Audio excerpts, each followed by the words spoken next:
प्रार्थना ह्या चॅनलमध्ये तुमचं खूप खूप स्वागत आहे. श्री स्वामी समर्थ. आज मी तुम्हाला सांगणार दश अमावस्या. जी दश अमावस्या आहे 17 तारखेला आलेली आहे, शुक्रवारच्या दिवशी. तर ह्या दिवशी आपल्याला असे काही उपाय करायचे आहे जे आपल्या पितरांसाठी सुद्धा आहे आणि आपल्या परिवारासाठी आहे. बघा, प्रत्येक घरामध्ये कोणी ना कोणी आजारी असतं, काहीतरी त्रास असतो, सारखा दवाखाना आपल्या घरामध्ये घुसलेला असेल, पैसे पुरत नसतील, घरामध्ये सतत कटकट असते, वादविवाद असतो, भांड्याला भांडं लागलं म्हणजे आपल्या घरामध्ये वाद सुरू होतात. म्हणून अमावस्या पौर्णिमा आली की आपल्याला हे उपाय करायचे आहे.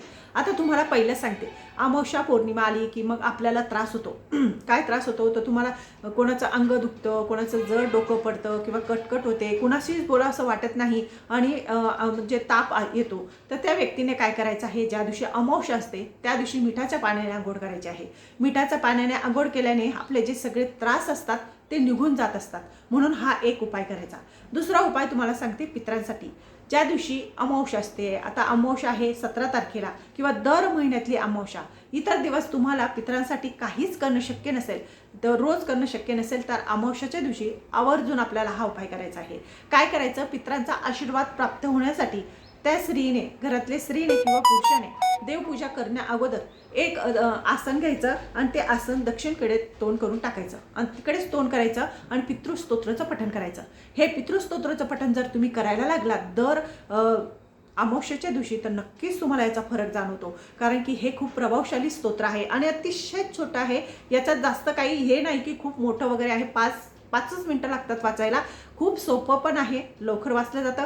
ते वाचून झाल्यानंतर हातपाय धुवायचे, पितरांना नमस्कार करायचा आणि जी आपण आसन टाकलेलं आहे ते आसन देवपूजे करायला वापरायचं नाही, ते साईडला ठेवून द्यायचं आणि नंतर ना हातपाय धुवून देवांची पूजा करायची. हा दुसरा उपाय झाला. आता तुम्हाला तिसरा उपाय सांगते, जो दही भाताचा आहे. बघा, प्रत्येक स्त्रीला आपल्या घरातली नकारात्मक शक्ती बाहेर घालवण्यासाठी काय करायचं, दशामावस्या आली की त्या दिवशी रात्रीच्या टायमाला, म्हणजे आता अमावस्या चालू होते सकाळी किंवा संध्याकाळी असं अमावस्या चालू होत असते, तर त्यावेळेस सकाळच्या टायमाला दही भात करायचा, बिगर मिठाचा भात करायचा आणि ते बिगर मिठाच्या भातामध्ये थोडंसं दही टाकायचं. दही टाकल्यानंतर काळी तीळ टाकायची. संध्याकाळी म्हणजे रात्री आपण ज्यावेळेस झोपतो त्यावेळेस तो जो भात असतो संपूर्ण घरात फिरवायचा आणि आपला ज्या ठिकाणी तुमचं खिडकी असेल, बाहेरची खिडकी असेल त्या ठिकाणी ठेवा किंवा तुमच्या बाथरूममध्ये ठेवा किंवा तुमच्या गॅसच्या ओट्यावर ठेवा. तो रात्रभर तसाच राहू द्यायचा. का राहू द्यायचा, त्याच्याने काय होतं, आपल्या घरातली जी संपूर्ण नकारात्मक शक्ती आहे ती संपूर्ण जो दही भात असतो तो आकर्षित करत असतो. नकारात्मक शक्ती भरपूर प्रमाणात त्याच्यात गेलेली असते. त्यामुळे सकाळी उठल्याबरोबर तो दही भात घ्यायचा आणि डस्टबिनमध्ये टाकून द्यायचा आणि मग आंघोळ करायचा.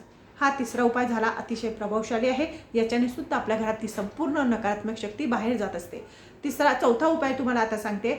दशा अमावस्या किंवा अमावस्या पौर्णिमा आली की आपल्या घरातली साफसफाई करायची. संपूर्ण घरात नसेल बी तुमच्या घरात, भलेही बघा असं, पण दर शनिवारच्या दिवशी आणि अमावस्याच्या दिवशी आपल्या घराचे जे जाडे असतात ते काढायचे असतात. कारण की ज्या घरामध्ये जाडे झडपटे असतात, घाण असते, खूप धूळ साचलेली असते, त्या ठिकाणी राहूचा प्रभाव पडतो आणि राहूचा प्रभाव पडला म्हणजे आपल्याला पैसे पुरत नाही. पैसे किती बी येऊ द्या, तुम्हाला पैसे टिकणारच नाही. कारण की राहू दोष एवढा भयंकर असतो, तो आपल्याला असा प्रकारे त्रास देतो की त्या घरामध्ये पैसे टिकत नाही, वादविवाद सारखं कटकट असते. त्यामुळे हा उपाय आपल्याला करायचा आहे. काय करायचं, जाडे झटपटे काढायचे. संपूर्ण ज्या ठिकाणी न लागणाऱ्या वस्तू आहे ते फेकून द्यायच्या किंवा भंगारमध्ये द्यायच्या.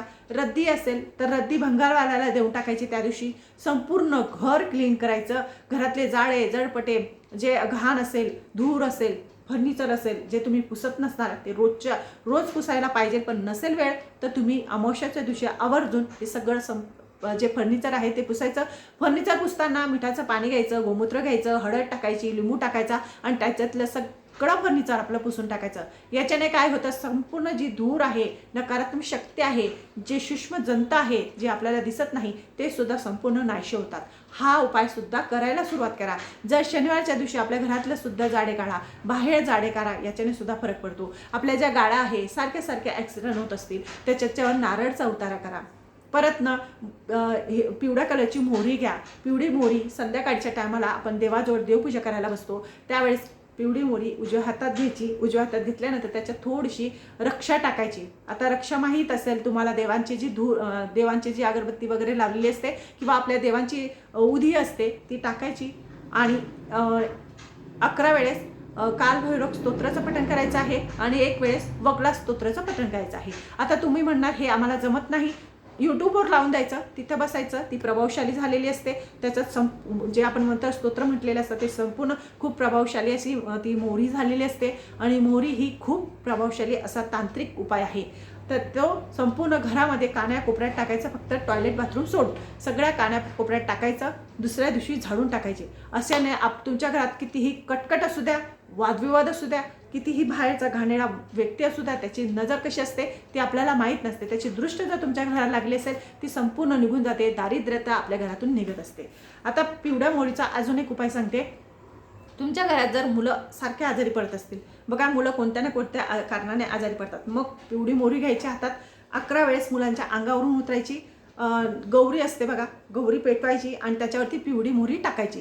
ती पिवळी मोहरी टाकल्यानंतर ती कट कट कट कट फुटते. त्याच्याने संपूर्ण दृष्ट जी असते ती निघून जात असते. असं शनिवारी किंवा अमावस्येच्या दिवशी, पौर्णिमेच्या दिवशी तुम्ही करत जा. हा उपायसुद्धा अतिशय प्रभावशाली आहे. दुसरा उपाय तुम्हाला आता सांगते. घरामध्ये म्हणजे आपले जे कोहळा लावतो तर तो कोहळा नेहमी लावायला पाहिजे.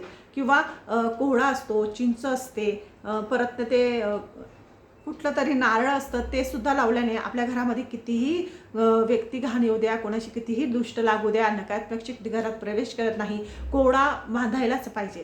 आपला व्यवसाय असो, बिझनेस असो किंवा छोटं मोठं पार्लर असो, त्या ठिकाणी कोहळा बांधायचा. कोहळा कसा बांधावा तर कोहळा आणायचा. त्या दिवशी आता संध्याकाळच्या 7-7:30 वाजेलाच कोहळा बांधायचा असतो. तो आणल्यानंतर देवाजवळ ठेवायचा, त्याला धुवून टाकायचं. धुतल्यानंतर त्याच्यावर काळ्या कलरचं एक रेष मारायची. दोन्ही साईडनी काळ्या कलरची रेष मारल्यानंतर स्वस्तिक काढायचं. स्वस्तिक काढल्यानंतर कुंकवाने स्वस्तिक काढायचं, त्याला तिथे ठेवायचं आणि त्याला सांगायचं की माझ्या घरातली संपूर्ण नकारात्मक शक्ती आहे, दृष्ट शक्ती आहे, ती बाहेरच राहू दे. आणि काय होतं, कोहळा जो असतो ती जी सगळी घाण विचार असतात एखाद्या व्यक्तीचे, त्याच्या खालून जर गेला तर ते कोहळा संपूर्ण जे व्यक्तीचे विचार असतात त्या क्षणी नष्ट होतात आणि आपल्या घरामध्ये कधीच आजार येत नाही, दारिद्र्यता निवास करत नाही. कितीही घाण माणूस सुद्धा त्याची दृष्ट आपल्याला लागत नसते आणि आपल्या घराचं संरक्षण होत असतं. कोणाकोणाचा जो कोहळा असतो तो लगेच खराब होतो, कोणाकोणाचा वर्षभर राहतो. त्यामुळे तुम्ही कोहळा जर तुमचा खराब झालेला असेल तर नक्कीच तो चेंज करायचा आणि अमावस्या, पौर्णिमा आणि शनिवारच्या दिवशी तो चेंज करायचा. हे तिसरं झालं. परत ज्या दिवशी हे असतं अमावस्या असते तर त्या दिवशी आपल्याला गाईला सुद्धा हिरवा चारा खाऊ घालायचा असतो. गाईला, एखाद्या गरीब व्यक्तीला अन्नदान करायचं असतं. त्या दिवशी पांढऱ्या वस्तू दान करायच्या असतात, जसं काही तांदूळ, दूध किंवा दही भात असं जे असतात ते गरीब लोकांना दान करायचं असतं. ते आपल्या पितरांपर्यंत पोचतं असं म्हटलं गेलेलं आहे. तर हा सुद्धा उपाय आपल्याला करायचा आहे. अमावस्या, पौर्णिमा आली की म्हणजे अमावस्याच्या दिवशी आपल्या दाराच्या पुढे नेहमी दिवा लावायचा. दिवा लावताना त्या दिव्यामध्ये मोहरीचं तेल टाकायचं आणि दिव्यामध्ये मोहरीचं किंवा सरसोचं तेल टाकायचं आणि तो दिवा आपल्या बाहेर पेटवायचा, उंबऱ्याच्या बाहेर. त्याच्यात काळ्या कलरची तीळ टाकायची आणि लोंगा टाकायच्या 2 आणि तो दिवा पेटवायचा. आपल्या पितरांचं स्मरणार्थ म्हणजे पितरांचं नामस्मरण करून तो दिवा लावायचा. असं केल्याने तुमच्या घरामध्ये तुमच्या पितरांचा आशीर्वाद प्राप्त होईल आणि 7-7:30 वाजता आपली लक्ष्मी मातासुद्धा घरात येते. तर लक्ष्मी मातासुद्धा आपल्या घरामध्ये प्रवेश करत असते.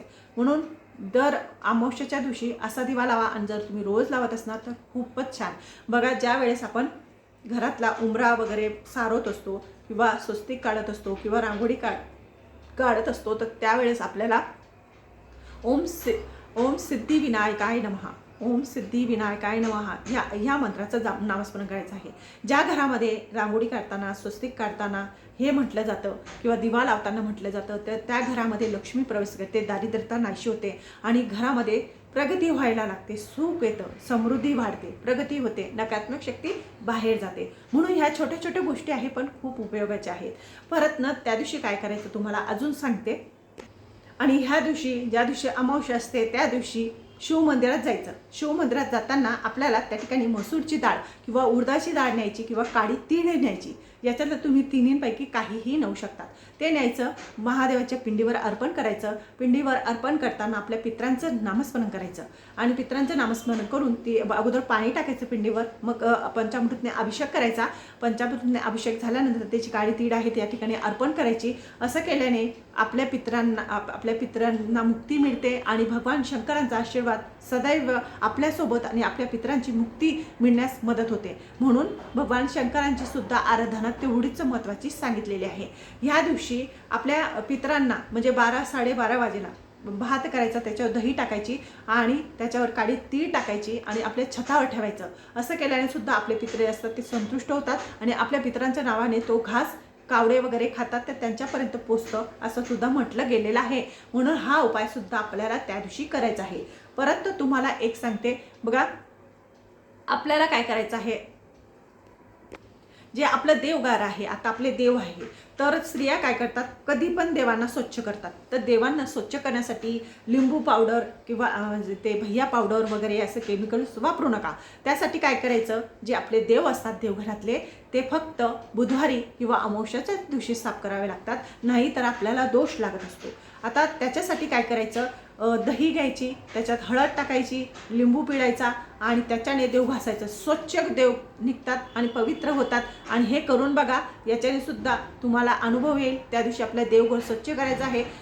देव स्वच्छ करून त्याच्या खालचा कापड स्वच्छ काढून घ्यायचा आहे आणि देवांची आराधना करायची आहे. या छोट्या छोट्या गोष्टी आहे पण खूप महत्त्वाच्या आहे. प्रत्येक स्त्रीने करून बघा, अनुभव घेऊन बघा, तुम्हाला अनुभव येईल आणि तुमच्या घरामध्ये सुख शांती नांदेल आणि जे पित्र आहे त्यांचा आशीर्वाद सुद्धा प्राप्त होईल. ज्या दिवशी अमावस्या असते त्या दिवशी माठाजवळ सुद्धा आपल्याला दिवा प्रज्वलित करायचा असतो, जो आपल्या पितरांच्या नावाने असतो. कारण की माठाजवळ पितरांचा वास असतो आणि पितरांचा वास असल्या कारणाने अमावस्येच्या दिवशी भले तुम्ही रोज नसेल लावत तर त्या दिवशी आवर्जून त्या ठिकाणी दिवा लावायचा आणि आपल्या पितरांचं स्मरण करायचं. आणि त्या ठिकाणी जो एक तांदळाचा दाणा असतो तो हातात धरायचा, स्वदा म्हणायचा आणि तो एक तांदूळचा दाणा आपल्या देवघरातल्या पिंडीवर महादेवाच्या पिंडीवर अर्पण करायचा. हे केल्याने सुद्धा खूप प्रमाणात तुम्हाला चांगला अनुभव येईल. माझं चॅनल तुम्हाला आवडत असेल लाईक करा, सबस्क्राईब करा. श्री स्वामी समर्थ.